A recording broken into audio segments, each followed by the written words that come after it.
أعوذ بالله من شرور أنفسنا ومن سيئات أعمالنا من يهدي الله فلا مضل له ومن يضلله فلا هادي له ونشهد أن لا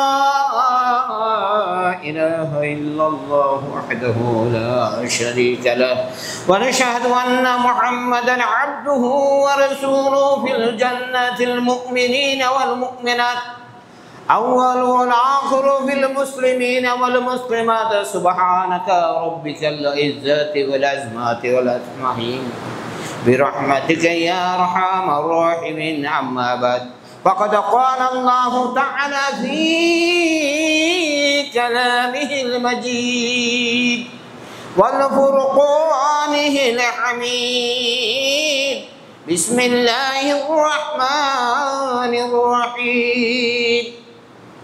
الحمد لله رب العالمين الرحمن الرحيم مالك يوم الدين إياك نعبد وإياك نستعين اهدنا الصراط المستقيم صراط الذين أنعمت عليهم غير المغضوب عليهم ولا الضالين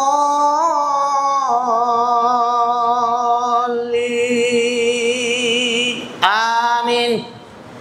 بسم الله الرحمن الرحيم. الرحمن علم القرآن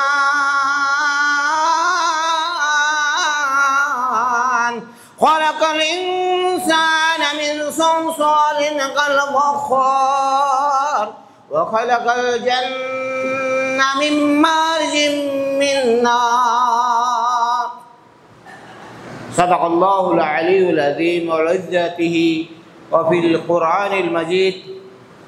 وعن أبي هريرة رضي الله تعالى عنه قال قال رسول الله صلى الله عليه وسلم المؤمنون والمؤمنات أول بالجماعة المؤمنين والمؤمنات أول بالصلاة تلاوة القرآن المجيد. رواه বুখারী মুসলিম। আলহামদুলিল্লাহ, সমস্ত তারিফ, সমস্ত প্রশংসা, সমস্ত গুণগান, ইহলৌকিক পরলোকের কল্যাণ, সর্বদিকের মহৎ, সর্বসম্মানীয় সে আল্লাহ রাব্বুল আলামিনের ইজ্জতে লাখ কোটি শুকরিয়া জ্ঞাপনার্থে আমরা সকলে বলে নেই আলহামদুলিল্লাহ। এই মাতান গ্রামে বহু লোক থাকা সত্ত্বেও আল্লাহ রাব্বুল আলামিন যাকে দিয়ে সৎ কাজ করান তাকে সৎ কাজের দিকে অগ্রগামী বা আহ্বান জানান। এই মাতানের এতগুলো লোক থাকা সত্ত্বেও আজকে পবিত্র জুমার দিন আপনাদেরকে মুসলিমা লোকদেরকে আল্লাহ কবুল করেছেন বিদায়ী আজকে এই জামে মসজিদে খুতবার প্রথমার্ধে আসার মতন সুযোগ আল্লাহ করে দিয়েছেন, সেই জন্য আবারও শুকরিয়া জ্ঞাপন করছি। সকলে বলে নেই আলহামদুলিল্লাহ। আমি আব্দুল নূর যে আপনাদের এইখানে খুতবা দিতে পারবো কখনো কল্পনা করি নাই, বা আমার সেই পরিবেশ ছিল না। মৃত্যুর সাথে পাঞ্জা লড়েছি। আল্লাহ আবার পুনরায় খুতবা দেওয়ার মতন এই মিম্বরে আসার মতন তৌফিক দিতেন, সেই জন্য আমি আল্লাহর কাছে লক্ষ কোটি শুকরিয়া জ্ঞাপনার্থে আবারও বলে নিচ্ছি আলহামদুলিল্লাহ। সম্মানিত আমার অন্তরের অন্তঃস্থলের ভালোবাসার পাত্রবৃন্দ, পর্দারের মা বোনেরা, অনেকে আমার ছাত্র, অনেকে আমার অতি আদরের সোহাগের, আমার মোহাব্বতের অন্তরের অন্তঃস্থলের মা বোনেরা, আল্লাহ রাব্বুল আলামিন আজকে আপনাদের নিকটে নিয়ে এসেছেন কয়েকটি কথা বলার জন্য। যে কথার জন্য আমি সদায় সর্বদাই একটা কথা বলতাম, পৃথিবীর বুকে আল্লাহ রাব্বুল আলামিন মুমিনের হেদায়েতের জন্য যে জিনিসটি দান করেছে সেটার নাম হলো আল কোরআন। মানুষ পৃথিবীর বুকে হেদায়েতের পাত্র থেকে হেদায়েত নেওয়ার জন্য, হেদায়েতের বাসন থেকে হেদায়েত নেওয়ার জন্য যেটা দিয়েছেন সেটার নাম হলো আল কোরআন। আল মুমিনুন আউয়ালু বিত-তালবি, মুসলমানদের প্রথম যে তলব, প্রথম যে কলব, জন্ম লগ্নের সাথে সাথে যে কলব, সেই কলবটার নাম হলো আল্লাহু আকবার।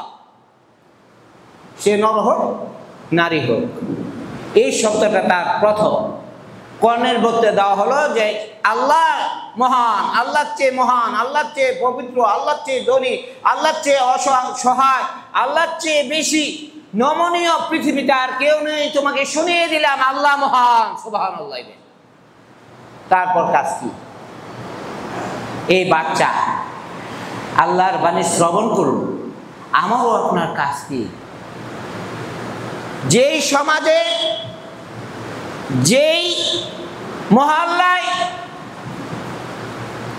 আলেম হবে অনেক না, 2, 4, 5 জন, 10 জন, শিশু, মধ্য, যুবক, যুবতী, কিশোর, কিশোরী, তাদের সংখ্যা থাকবে 95 আর আলেমের সংখ্যা থাকবে 5।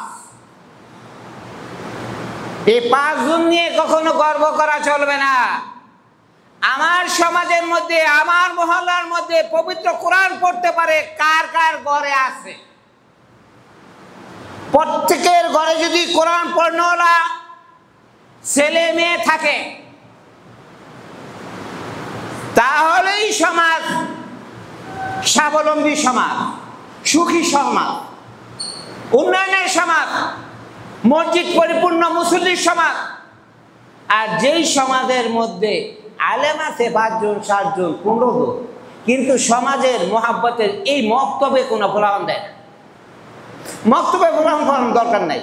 দীর্ঘ 220 বছর পরে দেখবেন মসজিদের মধ্যে 10-12টা পাকনা মুসল্লি, 60, 70, 80 বছরের একটা মুসল্লি আর ফলাফল একটা নেই। অর্থাৎ তাদেরকে কোরআন পড়ার মতন সুবর্ণ সুযোগ আমরা দেই নাই। শিশু বাচ্চা হওয়ার সাথে একটু বুঝ হোক বা না হোক, কার্টুন লাগাই দিছি, কার্টুন দাও। কার্টুনের মধ্যে কি আল্লাহর কোরআনের কোন নিয়ামত আছে? তো প্রথমে তো তারা গজব শিখাইতেছি, প্রথমেই আমি বাচ্চাকে গজব শিখাচ্ছি। কার্টুনের মধ্যে কোনো আল্লাহর মহব্বত নাই। আর যদি শিখাইতাম আলিফ বা তা সা ওয়ারাতিলিল কুরআনা তারতিলা, খায়রুকুম মান তাআল্লামাল কুরআনা ওয়া আল্লামাহু, তোমাদের মধ্যে সবচেয়ে উৎকৃষ্ট ওই ব্যক্তি, আল্লাহ রাসূল বলছেন তোমাদের মধ্যে সর্বোৎকৃষ্ট, সবচেয়ে বিশেষ, সবচেয়ে সম্মানী, সবচেয়ে জরুরি দিয়ে সবচেয়ে আল্লাহর প্রিয় ওই ব্যক্তি যে ব্যক্তি কোরআন পড়ে, কোরআনের উপরে মহব্বত হয়ে চলে। সুবহানাল্লাহ। কোরআন খায়রুকুম মান তাআল্লামাল কুরআনা, তোমাদের মধ্যে সবচেয়ে উৎকৃষ্ট ওই ব্যক্তি যে ব্যক্তি কোরআন পড়ে এবং অপরকে পড়ায়। আমি কোরআন পড়ি না, ছেলেদের প্রতিও পড়াই না। একটু কান্নাকাটি করলে তাড়াতাড়ি ঘরতে একটা স্টিলের বডির মতন একটা কার্টটা নেয়, বড় মোবাইল, 150 ওজনের একটা মোবাইল আই না বাচ্চার সামনে কার্টুনটা লাগাই দিছে। হ্যাঁ হ্যাঁ হু হু করে কত, বাচ্চা শান্ত হয়ে বয়ে দিছে। এটা থেকে 2 পয়সা, 2 লক্ষ ভাগের 1 ভাগ, একটা সোয়াব। এই বাচ্চা এদিকে মনে হয় শয়তানে খালি বুশিং দেয়, হ্যাঁ শিখো শিখো শিখো শিখো, I love you, I love you, I love you, হ্যাঁ আমি তোমাকে খুব ভালোবাসি, কার্টুনে কয়। এই যে আমার বাচ্চা খুব শান্ত হয়ে গেছে, শয়তানে কয় আই লাভ ইউ, আমার বাচ্চার লগে শান্ত হয়ে শুনে খালি আই লাভ ইউ কেমনে কয়। এখন আল্লাহ রাব্বুল আলামিন বলতেছেন আল্লাহর কথা আমি অমান্য করে ফেললাম। আল্লাহ বলছেন, আল্লাহ রাসূল বলছেন খায়রুকুম মান তাআল্লামাল কুরআনা ওয়া আল্লামাহু, তোমাদের মধ্যে ওই ব্যক্তি সবচেয়ে উত্তম, সবচেয়ে উৎকৃষ্ট যে ব্যক্তি নিজে কোরআন পড়ে অপরকে কোরআন পড়ায়। ব্যর্থ, হাদিস অমান্য করলাম। এবার আসে কোরআন শরীফে আয়াতের অভাব নাই, সূরার অভাব নাই, 114টা সূরা। তার মধ্যে আল্লাহকে ভালোবাসে, আল্লাহর অন্তরের সাথে ডাইরেক্ট ঢোকার জন্য যে সূরাটা, প্রতিবার আল্লাহকে ডাকার জন্য শর্ট কোশ্চেনের যে সূরাটা, সেই সূরাটার নাম আমরা সবাই জানি কিন্তু বলতে পারি না। আল্লাহকে ডাইরেক্ট অ্যাকশন, ইমার্জেন্সি আল্লাহ উত্তর দেন,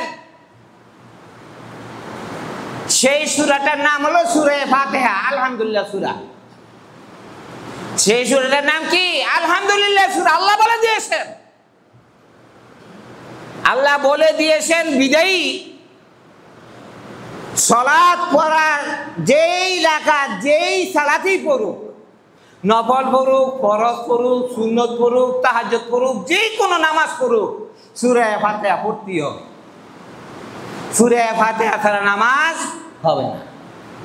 আল্লাহ হানাফি সম্প্রদায় দেখতে যাইতো বিয়াজ আলী ইমামের ঘর তো আরো ইমাম আছে, যখন নাকি একা নামাজ পড়ে, সুন্নত পড়ে, ওয়াজিব পড়ে, বেতের পড়ে, তাহাজ্জুদ পড়ে, হেজম কাতার করে, একটা তো ইমাম হুজুরে পড়ে আমি খালি রুকু দিবে, তখন তার বলে না। মসজিদে জামাতের সাথে বললে, জামাতের সাথে নামাজ পড়লে বলে একটা যাইতে বিয়াজ আলী ইমাম। যখন বাড়িতে ঘরে পড়ে, তাহাজ্জুদ পড়ে, সুন্নত পড়ে, বিভিন্ন নামাজ পড়ে, ওই নামাজের মধ্যে সূরা ফাতিহা পড়তেই হয় একা। আল্লাহ রাব্বুল আলামিন বলেন, যখন নাকি আমার বান্দা কুঠিয়ে কুঠিয়ে গুনাহ করলো, গুনাহ ছাড়া তার ডানে দেখা যায় না, বামে দেখা যায় না, গুনাহ আর গুনাহ, পাপ আর পাপ। ওই বান্দা যখন জোহরের আজান হয়ে গেল, ওযু করে আইসা নামাজ পড়লো, আলহামদুলিল্লাহি রাব্বিল আলামিন বলে আল্লাহর কাছে ডাক দিল, আল্লাহকে বান্দারে কিছুক্ষণ আগে তুই আকামগুলি করছো, কত খারাপ কাজ করছো, আবার তোর ভিতরে দ্বারা দিল যে যত খারাপ কাজই করি আমি রব্বুল আলামিনের নিকটে যেতেই হবে, আমার কবরে যেতেই হবে, আমার পিছনে থেকে আল্লাহ তাকবীর দিবেন, বান্দারে তুমি কোথায় আছো, কোন অবস্থায় আছো, কোন অবস্থায় থাকবে, কোন অবস্থায় যাবে, কোন অবস্থায় চলবে, তোমার স্থান পরিবর্তন হবে। আমি রব্বুল আলামিন ছাড়া আর কোথাও তোমাকে সমাধান করার ক্ষমতা নাই, কোথাও কোনো কিছু স্যাক্রিফাইস করার মতন ক্ষমতা নাই। আমি রব্বুল আলামিনই একমাত্র পাত্র হয়ে দাঁড়াবো। তাই তুমি আমাকে বলতো আলহামদুলিল্লাহি রাব্বিল আলামিন, হে আল্লাহ আমার ডানে নাই, বামে নাই, মা নাই, বাবা নাই, স্যার নাই, টিচার নাই, শিক্ষক নাই, কোনো বন্ধু বান্ধব নাই, একমাত্র আল্লাহ আপনি। আপনার প্রশংসা করার জন্য আসছি, আপনার কাছে প্রশংসা করে।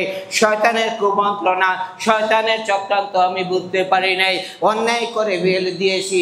আর রহমানুর রহিম, হে আল্লাহ আপনি পরম দয়ালু, আপনি চেয়ে দয়াশীল কেউ নাই, এটা বিশ্বাস করি। সেই জন্য আমি আর রহমানুর রহিম বলে আমি ডাক দিয়েছি। মালিক ইয়াউমিদ্দিন, যেদিন আমার চোখ মুদে যাবে সেদিন আপনি ছাড়া আর কোনো প্রভু থাকবে না। আপনি আমার কবরের মধ্যে জাহান্নামের সাজা দেওয়ার মালিক আপনি, জাহান্নামের আযাব দেওয়ার মালিক আপনি, আমার জান্নাতের ঘুম পড়ার মালিক আপনি। আল্লাহ গো, আমি মালিক ইয়াউমিদ বলে আপনাকে ডাক দিয়েছি, আপনি দয়া করে মেহেরবানি করে এই মালিক ইয়াউমিদ্দিন, আমি পাপিষ্টি হতে পারি, আমি পাপী, আমার চেয়ে পাপী আর কেউ নাই, কিন্তু জবান দিয়ে বাইর হয়েছে মালিক ইয়াউমিদ্দিন, আমার এই জবান দিয়ে বিভিন্ন কথা বলি, তাই এখন আমার বাহির আসছে মালিক ইয়াউমিদ্দিন। হে আল্লাহ আপনি একমাত্র মালিক। নামাজ থেকে সালাম ফিরানোর পরে তাই না মনে চায় তাই করি, কিন্তু এখন মালিক আপনি। ইয়াকা না'বুদু ওয়া ইয়াকা নাস্তাঈন,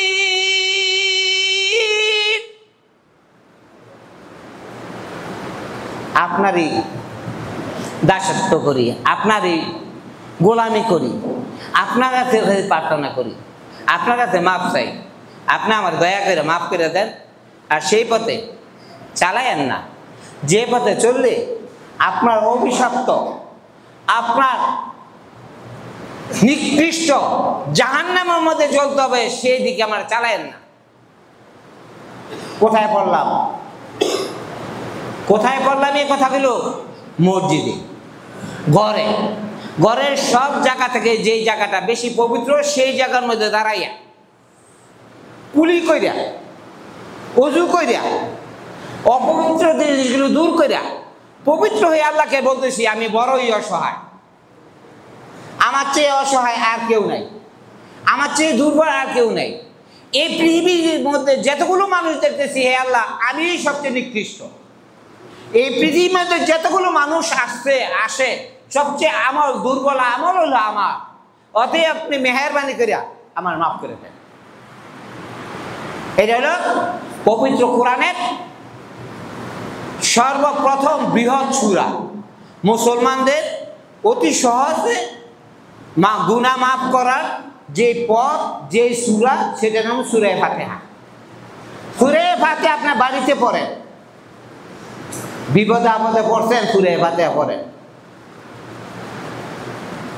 পড়ার পরে দেখবেন এইটাতে কত পাওয়ার। এটা চেয়ে বড় কোনো পাওয়ারের সূরা। আর রহমান বলেন, ইয়াসিন পড়েন, সূরা ওয়াকিয়া পড়েন, সূরা কাফ বলেন, আরো বড় বড় সূরা পড়েন, সূরা বাকারা পড়েন। জানওয়ালা লোকেরা পড়বো, যারা অনেক বড় জানওয়ালা তারা নেই সূরাগুলি পড়বো। আমার মতন আপনার মতন কঙ্গাইলা মূর্খ দিয়ে গেলি এরা সূরা ফাতিহা ঠিক মতন পড়ে দেখেন। এটা যে কত মহব্বত, এটা যে কত মর্যাদা, এটা দ্বারা যে কি করতে না পারে। যে কোনো কাজে যান বিসমিল্লাহির রহমানির রহিম কইয়া সূরা ফাতিহা পড়া দুরূদ শরীফ একবার পড়া যাইবেন। রাইফেলের গুটি মিস হইতে পারে, কিন্তু আল্লাহর পবিত্র কোরআনের আয়াত মিস হতে পারে না। তার জ্বলন্ত প্রমাণ আমি, জ্বলন্ত প্রমাণ আমি। আমার বাড়ি কোন জায়গায়? চাকরি করছি মাথায়, যে জঙ্গল যাইছি, যারা আমার বাড়ি গেছেন হেরা কইতে পারবেন হুজুরে কেমনে বার হইছে। একদিনে তো মসজিদ কাদা করি নাই, এইরকম রিপোর্ট এই সমাজের কেউ বলতে পারেন না আমাকে এই ফাজগার হুজুরে ফাজি অযথা বইয়া থেকে নামাজ মিস দেয়। ঝড় তুফান সাইকেল ছেড়ে দিছি আল্লাহর নাম লইয়া, আইলে জান্নাত না আইলে জাহান্নাম, আইলে জান্নাত না আইলে জাহান্নাম, আইলে আযান দিমু নামাজ পড়মু, আইলে আল্লাহ ডাক দিমু আল্লাহু আকবার আল্লাহ মহান জান্নাত, আর না আইলে বাদ বইয়া এই যা সেটা কমু করমু জাহান্নাম। জানি চাকরি করছে আল্লাহ করাইছে, কোথাও বলতে পারবেন না যে আব্দুল নূর সাহেব অলসামি করে নামাজ 2-4-5 ওয়াক্ত ছেড়ে দিচ্ছে। আমি কখনো মসজিদে চাকরি করিনি, আল্লাহর ইবাদত করছি, আল্লাহরে ডাকছি। যদি চাকরি করতাম, বর্তমান যুগে যে আলেম সম্প্রদায় আল্লাহ রাখছে, খালি দাও দাও ঘুষ দাও, এটা দাও সেইটা দাও সেইটা দাও সেইটা, খালি দেওয়াতে থাক নেওয়াতে থাক। আমি এমন কোনো 6.5 বছর চাকরি করছি, কয়দিন কইছি যে আমার এইটা দেন সেইটা দেন সেইটা দেন। হ্যাঁ হাওলাত নিছি, চলতে পারি না ফলান হাওলাত নিছি। কারণ 2000 টাকা দিয়ে দাও। একদিনের মধ্যে আমরা সব কইছে না যায় হুজুর কবে দিবেন, তা না হুজুরে হইলে আর দেরি করতো না। কাজল নিয়ে মারা দেন 2000 টাকা দিয়ে দাও, দিয়ে দিচ্ছি। থামাতা লইয়া লেছি, লইয়া করছি আবার দিয়ে লেছি। যে জায়গার মধ্যে ডাহাতের ডরে কেউ গেছে না, এই জায়গার মধ্যে সারা রাত নেমে ভাত লইছি। তারপরে বলছি না সমাজবাসী দন্ত বিধি 10 টাকা দেন, আমি সত্তাম পারি না। সারা রাত মাথা নেই ভাত গায়ের বন্ধু দান কাটছি। মাথায় নেই লোকে জানে হুজুরে বাদ, আর বাড়ির হুজুর নিয়ে জানে হুজুরে মাথায়। আসলে মাথায় নেও না, ফাঁকরাও না, ফাঁকের বন্ধু দাম কাটছি, দাম খেতে দিয়েছি। তারপরে কইছি না যে আমার এই টেটা দাও। কেটে কইছি আল্লাহ তুমি তাদেরকে যেমন ধনী বানাইছ, তাদের রক্ত আমারও সেই রক্ত, আল্লাহ রক্ত দাও, শ্রম দিব, পরিশ্রম করবো, কোনোদিন মানুষের হাত পাতাইও না। আল্লাহ দেওয়ার মতন তৌফিক দিও, আমার সমাজকে শান্তি রাখো, আমার সমাজের কোনো লোক যে বলতে না পারে তা আমাকে ভাগ্যের মৌলবীর রাখছি খালি ভিক্ষা করে। আল্লাহ করায় নাই, আল্লাহ করায় নাই। আল্লাহ সেই দিক দিয়ে খুব শান্ত আছে। সেই জন্য সূরা ফাতিহা পড়তাম, আল্লাহর কাছে চাইতাম, চাইতে দেরি হয়েছে, দিতে দেরি হয়েছে। মানুষের কাছে দানেছে 12 মণ, আমার কাছে দানেছে 25 মণ। আল্লাহর দেওয়ার মালিকের অভাব নেই। মানুষের গোলাম সব মানুষ করতে পারে না। আল্লাহ আপনার দোয়ায় বদিলতে 3টা গোলাম 100 আবার করাইছে। কেন? একটাই উদ্দেশ্য, ফজর নামাজটা করে ভিডিও বেতরা লইয়া সকল বাড়িয়ে বাড়িয়ে গেছি। এবং নমস্কার, মার্বেল খেলা বন্ধ, জুয়া খেলা বন্ধ, আবার মার্বেল খেলার সময় দিছি গোলাম ঘরে 3 দিন 4 দিন দিছি, এই 4 দিন খেলবি।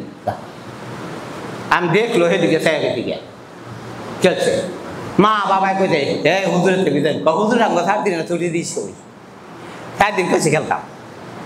4 দিন ঘরে আবার এই বাঁশের দলের তলে ছাইয়ের তলে এখন মার্বেল লাগাচ্ছি কাটতাম। এই মসজিদে 220 জন 225 জন ছাত্র হয়েছে, কারো বাদ বন্ধ রাখছি না। মাওলানা রফিকুল ইসলাম আপনাদের গর্বিত সন্তান, কত দমক দিয়ে কত সুখে আনছি। আল্লাহ আলেম বানাইছে।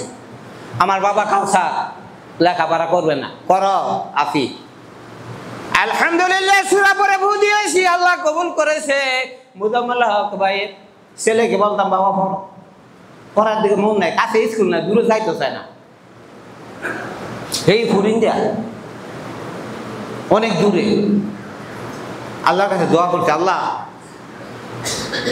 100 মাইল 150 মাইল দূরে সাহাবীরা মুসলমান হইয়া গিয়ে হানো ইবাদত করছে, তো আমার এই মাতানের ভোলানের ভাব শক্ত করে দাও, আমার মাতানের ভোলানের মন শক্ত করে দাও, লেখাপড়া করতে হবে। আল্লাহ করেছে। এখন শিক্ষিত লোকের অভাব নাই, আল্লাহ কবুল করেছে। আলহামদুলিল্লাহ রাব্বিল আলামিন সূরা। তাই বাবারা আমার মসজিদে যাইতেছি, অধিকাংশই আমার ছাত্র, বৃদ্ধ লোকেরা আছেন। আপনার কাছে আমার একটাই অনুরোধ, যত কষ্টই হোক শিশু সন্তানদেরকে পবিত্র কোরআন পড়া। একটা দলিল বুখারী মুসলিমের সহিহ সিয়াসাতার দলিল, খুতবা শুক্রবার দিন খুতবা, ঈদের 2টা জামাতের নামাজ বড় ইমাম দিয়া করো, বড় ইমাম সবরা খুতবা দিব। আর জানাজার নামাজ নিজের সন্তানরা পড়ব, জানাজার নামাজ নিজের সন্তানরা পড়ব, মা বাবারা গোসল নিজের সন্তানরা করাইব। আমি ওই কারখানাতে কাপড় আনতাম, খোসা টুকরা আনতাম, আইনা কলা রুমনা কাটিয়া এই মসজিদের মধ্যে ফোলাম, কাপড়ের কাপড় হিন্দে আর কেমন গোসল করে দেয় ঠিক। ওই সেই ফারতে গিয়ে কেউ নাই, আমিও নাই, মসজিদে ইমাম সাহেব নাই, মানুষ মারা কাপড় কাটালো, ওই রসুল মাদ্রাসার যাও কেন? সব তোরে শিখাই দিয়ে গেছি, হে বাচ্চারা হে বাবারা, কাপড়ের কাপড় এমনি কাটে, এমনি গোসল করায়। আমার বাবারে যখন আমি গোসল করাবো, চোখের পানিগুলো টলমল টলমল করে বাবার উপরে পড়বে, আর বলবে আল্লাহ আমার বাবা কত কষ্ট করে লেখাপড়া করাইছে, আল্লাহ আমি আমার চোখের পানি ফেলে দিয়ে বাবাকে গোসল করাই। জানাজার সামনে যখন দাঁড়াবো, আল্লাহুম্মা গফির লি হাইয়িনা ওয়া মাইয়িতিনা ওয়া শাহিদিনা ওয়া গায়বিনা ওয়া সাগীরিনা ওয়া কাবীরিনা, যখন পড়বো চোখের দিয়ে যদি বলেন আঠা লাগাই দিব, তারপর পানিগুলো পড়বে, আল্লাহ বলবে ও ফেরেশতারা চেয়ে চেয়ে দেখো, এই সন্তানের চেয়ে দেখো কত মোহাব্বত, তার মনের ভিতরে কত আবেগ, কত কষ্ট, সে তার বাবার সর্বশেষ দোয়া জানাজা পড়তেছে। আল্লাহ গো ফেরেশতা কি করব?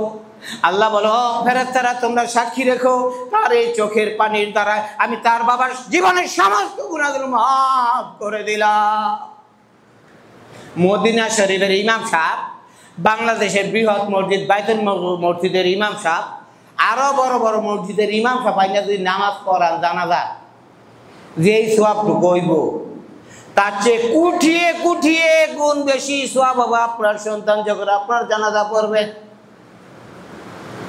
আপনার সন্তান মেয়ে আপনার মার যখন জানাজা গোসল করায়, গোসল করানোর পর তার ভিতরে যে কলজা থেকে যে পানিগুলো পড়বে, সেই পানির বদলাতে আপনার গুনাহগুলো সব মাফ হয়ে যাবে। সুবহানাল্লাহ। তাই আপনাদের অনুরোধ করব, ছেলে মেয়েদেরকে প্রথম কোরআন শিক্ষা দিয়া, তারপর কোরআন শিক্ষা করা ফরজ, কোরআন শিক্ষা করা ফরজ। বাংলা, অঙ্ক, ইতিহাস, ভূগোল, পরিণীতি, এই বিভিন্ন মেকানিক্যাল ফরজ হলো বর্তমান বাস্তবে চলার জন্য ফরজ। আল্লাহর কোরআন বলছে কোরআন তেলাওয়াত করা ফরজ। তা আপনারা মেহেরবানি করে এই মুফতিউল কোরআন, সেই বড় মাওলানা, তকবীরের সাথে 2-4-5 জন হবে, হওয়ার জন্য দোয়া করে হোক, কিন্তু বাধ্যতামূলক এই শিশু বাচ্চাদেরকে কোরআন পড়া আপনাদের সমাজের সবার দায়িত্ব। আমি চাকরি করছি, কে কি বলবে না বলবে চাইছি না, ফিসে বেতরা লইছি, এই দিক দিয়ে গেছি জাকু ভাই, এই দিকে গেছি খালফাট, এই দিকে গেছি এদিকে, 1-2টা টিনের মধ্যে বাড়ি দিল আর খোলান সব হজার হুজুর আইতেছে দেই দো, আই দেখছি মরছে জায়গা লইছে না। ওই সময় তুমি আইতে আসছে অনেক তো নাকি অনেক 20 জন 25 জন কেটে বক্তব্য হইতো। আপনার এদিকে খুব শক্ত। সবার ছেলে মেয়ে হাফেজ মাওলানা বানাইতে পারে না, কিন্তু সবার ছেলে মেয়ে নামাজ পড়ার আইটেম শিখতে হবে। নামাজ বাধ্যতামূলক করতে হবে, পড়ুক আর না পড়ুক তার শিখতেই হবে। এই যে কঠোর খেয়াল রাখবেন, তাহলে দেখবেন ওই ছেলে আইসা সে বুঝে না, সে কিছু জানে না, সে যখন বলে আলহামদুলিল্লাহ রাব্বিল আলামিন বলার সাথে আল্লাহ বলবে, ও আল্লাহ, আমি আল্লাহ এই সমাজের সমস্ত দুর্নীতি দূর করে দিলাম, এই সমাজের বালামতিও দূর করে দিলাম, এই সমাজের সর্বনিকৃষ্ট জিনিসগুলো দূর করে দিলাম। আল্লাহ যখন সাপোর্ট দিবে তখন এই সমাজটা সুন্দর জান্নাতি সমাজ হয়ে দাঁড়াবে। আর যখন আপনারা সাপোর্ট না দিবেন, আর যখন দেখবেন শয়তানে খালি দৌড়াইতেছে, এইখানে বসবে, ছেলে মেয়ে দাঁড়াবে, যাইব না কালকা একদিন না গেলে কি হোক, এই তো টাকা পাইছি, শয়তানকে এই তো পাইছি, মামা ঘরে আত্মীয়, আসতে করে আবার 2 দিন 3 দিন ঘর আবার বন্ধ, 5 দিন ঘর আবার বন্ধ, 6 দিন ঘরকে মাইনে 2টা বাড়িয়ে দিব, দূরে গিয়ে খাটাইছি। খুচরো এত খেয়াল লাগছে না, বেতন তো আমি এমন ভাই অসুবিধা গেছে বললাম রে, বড় বললাম না মারতাম। আমি এটা করছি না, যেটা বলে এটা গো দৌড়ে করছি। কে আনছি? আমার সমাজ, আমার গ্রাম, এটা আমার সমাজ, আমার গ্রাম, আমার থানা, আমার জেলা, আমার এই জেলা থেকে, আমার এই থানা থেকে, আমার এই গ্রাম থেকে যদি ছেলেমেয়েরা সুশিক্ষা শিক্ষিত হয়, আমার গর্ব। আমি আপনাদের এখানে যেভাবে চাকরি করছি, 5 জন সেইভাবেই করছি, তো যে নেই চাকরি করছি, চাকরি মনে করছি না, করছি আল্লাহর কোরআনের হেফাজত করছি, আল্লাহর কোরআনের দায়িত্ব পালন করছি, মসজিদের দায়িত্ব পালন করছি। তাই আমি আপনাদের নিকটে দোয়া প্রার্থী, আপনারা আমার জন্য দোয়া করবেন, আমিও আপনাদের জন্য দোয়া করি যে আল্লাহ রাব্বুল আলামিন যাতে আপনাদের সকলকে কবুল করেন, সকল বলে আমিন। আমি থাকা অবস্থায় যে সমস্ত ব্যক্তিরা এই দুনিয়ার বুকে বড় নেতৃত্ব দিচ্ছেন, আজকে তারা কবরে, তারা কিন্তু হকদার আমাদের উপরে। তাদের জন্য একটু দোয়া করুন, তাদের সন্তানদের জন্য একটু দোয়া করুন, আল্লাহ রাব্বুল আলামিন যাতে তাদের জান্নাত নসিব করে দেয়, সকলে আমিন। আল্লাহ রাব্বুল আলামিন আমাদের আপনাদেরকে 2টা খেয়াল দিয়ে এই দুনিয়ার বুকে প্রেরণ করছেন। 1 নাম্বার, তোমার যে দুনিয়ার বুকে মুসলমান